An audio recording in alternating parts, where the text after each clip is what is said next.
everyone. So I'm back again in this part, that is part 12. Again I am providing you some question, that is long answer type question. Please take out your pen and notebook and start writing. This is part 12. In this I am going to give you another assignment in the form of long answer type question. So question number 1. Zinc oxide react with carbon on heating to form zinc metal and carbon monoxide. Write a balanced chemical equation for this reaction. Name the oxidizing agent, reducing agent in this reaction. Here the equation is given in the sentence form. As you can see here, zinc oxide reacts with carbon on heating to form zinc metal and carbon monoxide. This is the sentence form of a reaction. You have to write it down in the equation form. After writing down in equation form, you have to balance the chemical equation.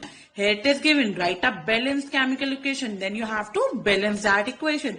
After that, from that balanced equation, you have to name the oxidizing agent and the reducing agent from that reaction. Now question number 2, why are decomposition reaction called the opposite of combination reaction? Explain with the equation of these reaction. In this question, first of all, you have to give the reason why decomposition reaction is the opposite of combination reaction. After that, you have to explain it with example, or we can say you have to take one chemical reaction which shows that decomposition reaction is the opposite of combination reaction and explain it with them. Right. Now question number 3. State the various characteristics of chemical reaction and state one characteristic each of the chemical reaction which take place when quicklime is treated with water and B, dilute hydrochloric acid is added to sodium carbonate. Here, as you all know, there are various characteristics of chemical reaction. Like evolution of gas is one of the characteristic, color changes is also another type of characteristic, and so on. So out of that characteristic from the chemical reaction, you have to detect that these two parts which is given, which characteristic of chemical reaction will take place.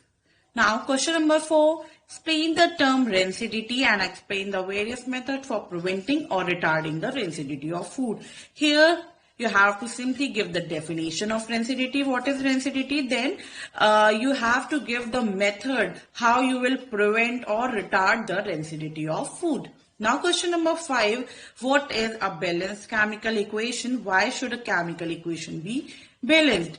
In this you have to give up proper definition of balanced chemical equation, and then you have to give the reason why we should balance the chemical equation. What is the need to balance the equation, right? Now question number 6. Translate the following statement into chemical equation and then balance them. First, hydrogen gas combined with nitrogen to form ammonia. B, hydrogen sulfide gas burn in air to give water and sulfur dioxide. C, barium chloride react with aluminium sulfate to give aluminium chloride and a precipitate of barium sulfate. D, potassium metal react with water to give potassium hydroxide and hydrogen gas. Here the equations are present in the sentence form. All these are present in the sentence form. What you have to do, first you have to write this sentence, or we can say you have to convert this sentence form into an equation form, right? And then you have to now the another question, that is question number 7. Write one equation each for decomposition reaction where energy is supplied in the form of heat, light and electricity. Here what you have to do, you simply have to write an equation in which the energy is supplied first in the form of heat.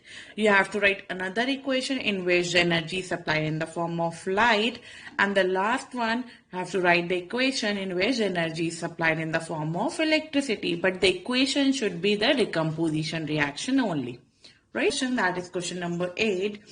Explain with example how the physical state of the reactant and product can be shown in a chemical equation. In this, what you have to do, as you all know, in a chemical equation, the two sides are there, the reactant side and the product side. On the reactant side, the elements or the compounds are there. Similarly, on the product side, the elements and compounds are there. So you have to simply mention the physical state. What are the physical state? Either the elements or compound are in the solid state, either they are in the liquid state or in the gaseous state. So that you have to mention in the chemical. All about chapter 1. Please do all these questions in your notebook, and we'll see you again. Thank you.